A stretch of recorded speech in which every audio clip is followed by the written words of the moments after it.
आपका most welcome है। अब हम लोग मेटल्स का दूसरा पार्ट देखेंगे। पहला पार्ट में हम लोग ने मेटल्स का फिजिकल प्रॉपर्टी देखा और इस पार्ट में हम लोग मेटल्स का केमिकल प्रॉपर्टी देखेंगे। केमिकल प्रॉपर्टीज में हम लोग चर्चा करेंगे कि यह जो है इसके वाहकत्म कक्षा में किसी भी धातु के वाहकत्म कक्षा में 1 से 1, 2, 3 इलेक्ट्रॉन रहते हैं। यह हमेशा आपके इसके धातु के ऑक्साइड क्षारीय होते हैं। तो आज हम लोग अभी जो है केमिकल प्रॉपर्टी ऑफ मेटल्स देखेंगे। तो सबसे पहला प्रॉपर्टी है इलेक्ट्रॉनिक विन्यास। इंग्लिश में हम लोग इसको कहते हैं इलेक्ट्रॉनिक कॉन्फ़िगरेशन।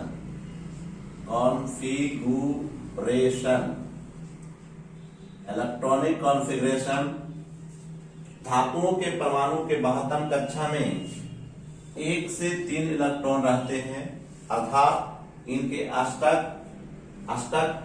अपूर्ण होते हैं। अष्टक का मतलब 8 होता है। जिसके वाहकत्म कक्षा में 8 इलेक्ट्रॉन रहते हैं तो उसका अष्टक पूरा रहता है, जबकि 1, 2, 3, 4, 5, 6, 7 तक रहता है तो उसका अष्टक अपूर्ण माना जाता है। साथ ही धातु अन्य तत्वों की अपेक्षा अधिक क्रियाशील होते हैं। अब है दूसरा इलेक्ट्रॉन त्याग करने की प्रवृत्ति। सामान्यतः धातुओं में इलेक्ट्रॉन त्याग करके धनायन बनने की प्रवृत्ति होती है। 1 इलेक्ट्रॉन, 2 इलेक्ट्रॉन, 3 इलेक्ट्रॉन त्याग करते हैं। जितना इलेक्ट्रॉन का त्याग करते हैं उस प्रवृत्ति को धनायन कहते हैं। तीसरा है ऑक्सीजन के साथ अभिक्रिया। ऑक्सीजन के साथ अभिक्रिया, रिएक्शन विथ ऑक्सीजन। सभी धातुएं ऑक्सीजन के साथ अभिक्रिया करके धात्विक ऑक्साइड बनाते हैं। धात्विक ऑक्साइड हमेशा क्षारीय प्रकृति की होती है और ऐसी क्रिया को जो ऑक्सीजन के साथ अभिक्रिया करती है तो उस क्रिया को दहन क्रिया कहते हैं। जैसे सोडियम ऑक्सीजन के साथ अभिक्रिया करके सोडियम ऑक्साइड बनाता है। अब हम लोग सोडियम एवं पोटेशियम, चूंकि हम लोग जानते हैं कि सोडियम एवं पोटेशियम अत्यधिक क्रियाशील होते हैं, जो सामान्य ताप पर ऑक्सीजन के साथ अभिक्रिया करके जलने लगती है, इसलिए इन्हें मिट्टी तेल में रखा जाता है। पूछेगा कि सोडियम और पोटेशियम को मिट्टी तेल में क्यों रखा जाता है? क्योंकि यह ऑक्सीजन के साथ अभिक्रिया करके बहुत तेजी से अभिक्रिया कर लेती है, इसलिए इसे मिट्टी के तेल में रखा जाता है। धात्विक ऑक्साइड हमेशा क्षारीय प्रकृति के होते हैं।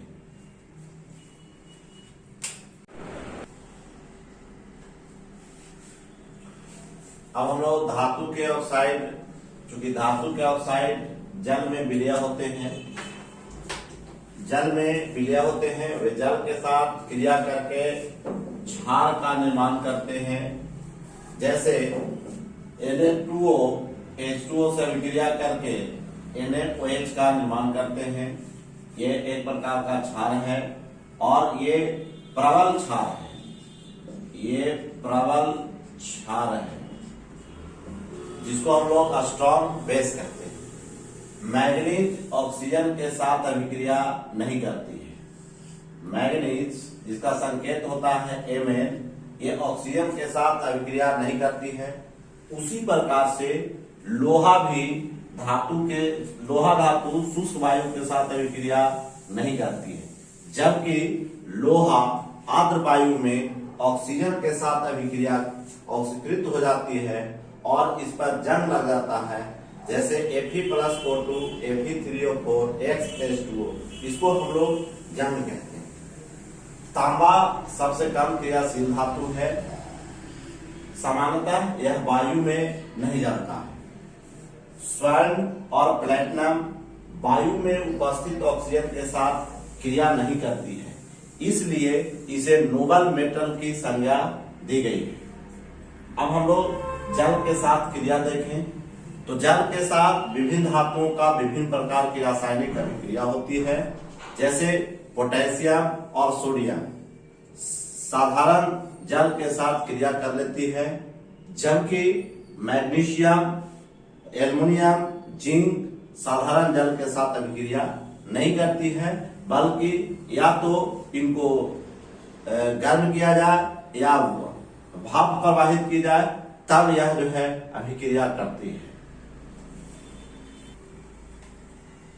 धातुएं जल के साथ क्रिया करके धातु के हाइड्रोक्साइड तथा हाइड्रोजन गैस का निर्माण करती है। जैसे धातु प्लस जल धातु हाइड्रोक्साइड और हाइड्रोजन गैस उत्पन्न होते हैं।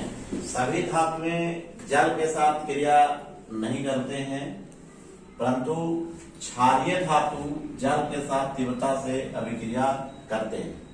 चूंकि हम लोग जानते हैं कि पहले वर्ग का एलिमेंट और दूसरे वर्ग का एलिमेंट, पहले वर्ग का एलिमेंट को क्षारीय धातु कहते हैं और दूसरे वर्ग के धातु को क्षारीय मृदा धातु कहते हैं।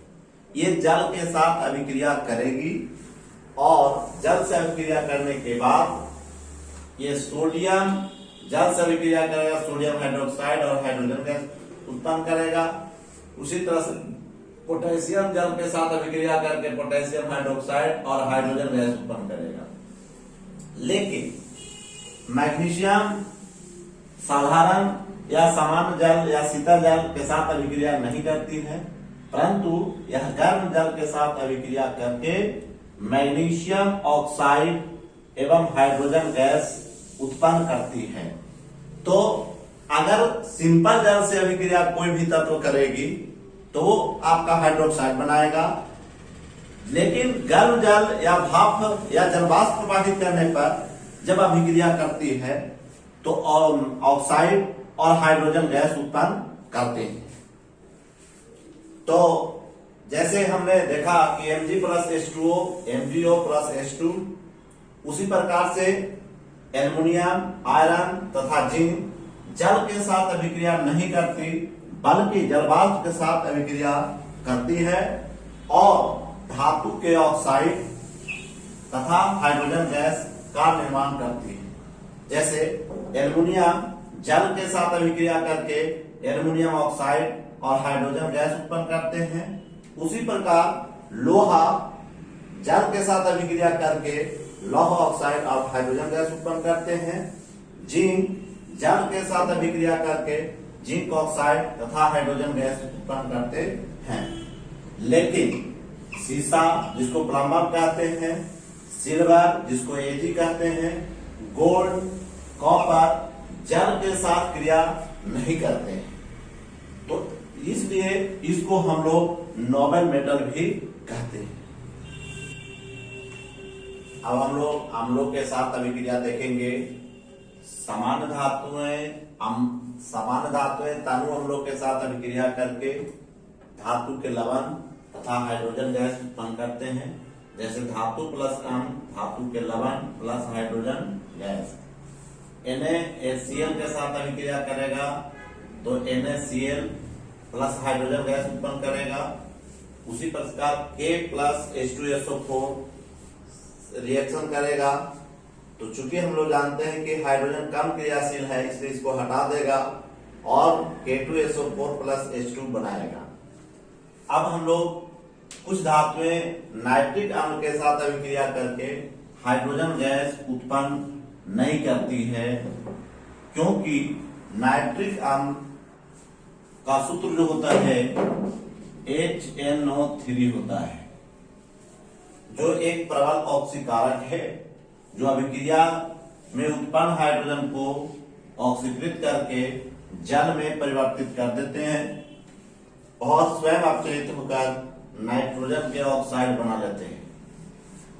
चूंकि हम लोग जानते हैं कि तांबा, चांदी, स्वर्ण को आदर्श धातु माना जाता है, नोबल मेटल माना जाता है, क्योंकि ये जल एवं तनु सल्फ्यूरिक अम्ल के साथ तनु अम्ल के साथ अभिक्रिया नहीं करते हैं। नेक्स्ट एक है धातु का अन्य धातुओं के लवणों के विलयन के साथ अभिक्रिया। चूंकि हम लोग जानते हैं कि क्रियाशील धातुएं अपने से कम क्रियाशील धातुओं को हटाकर उसका स्थान ग्रहण कर लेता है और उस धातु को विस्थापित कर देती है।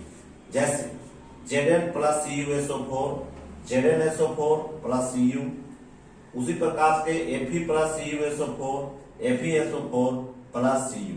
चूंकि हम लोग जानते हैं कि Zn क्रियाशीलता श्रेणी में Cu से ऊपर है और Fe जो है क्रियाशीलता श्रेणी में Cu से ऊपर है, इसलिए Cu को हटा करके उसका स्थान ग्रहण कर लेती है और Cu को विस्थापित कर देती है।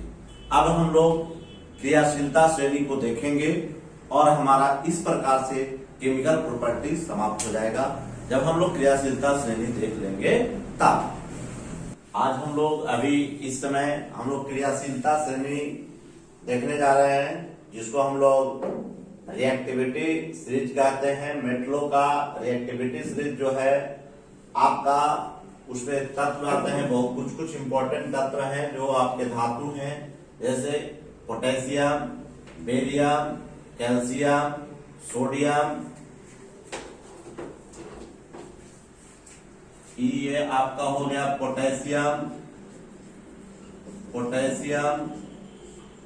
बेरियम, कैल्शियम, सोडियम, मैग्नीशियम,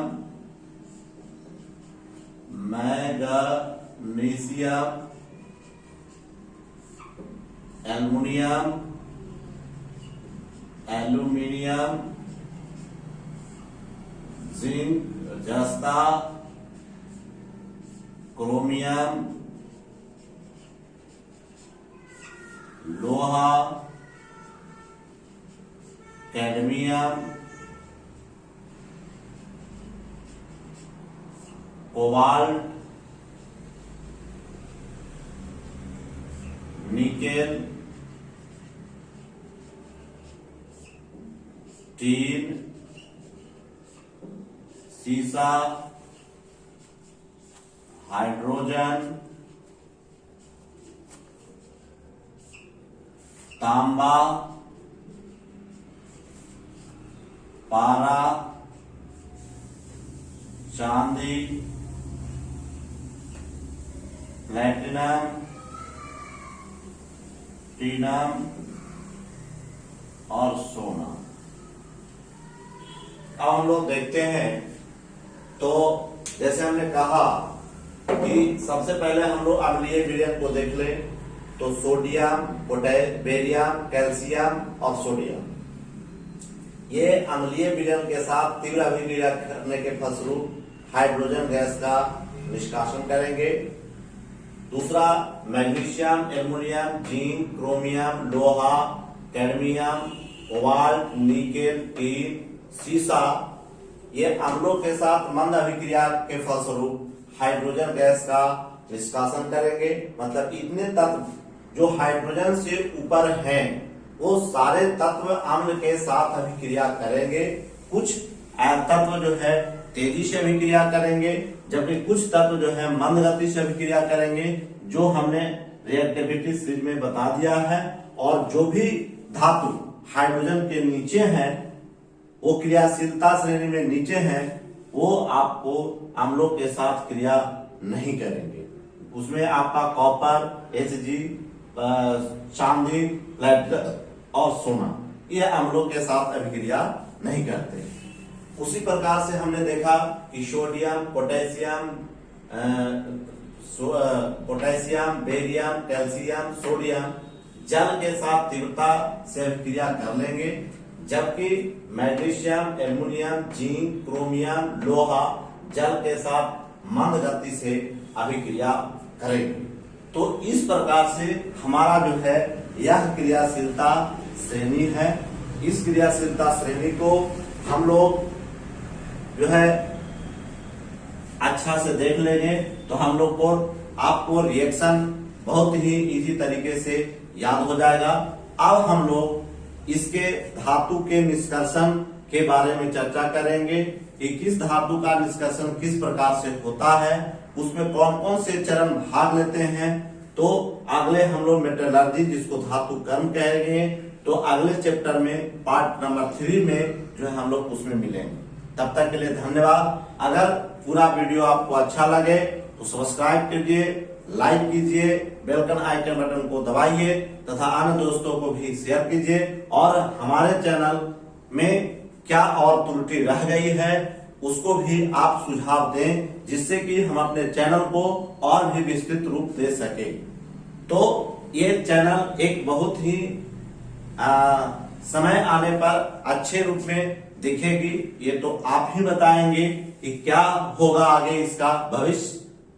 तो इसके तब तक के लिए हम आप सभी को ये आपका दूसरा पार्ट पढ़ें। सारे पार्ट जब हम लोग पढ़ा लेंगे तो हम आपको 200 से 300 क्वेश्चन इस के माध्यम से आप लोग को डालेंगे और आप देखिएगा कि हमने क्या सीखा और हमको कितना सीखना चाहिए मेटल एंड नॉन मेटल में।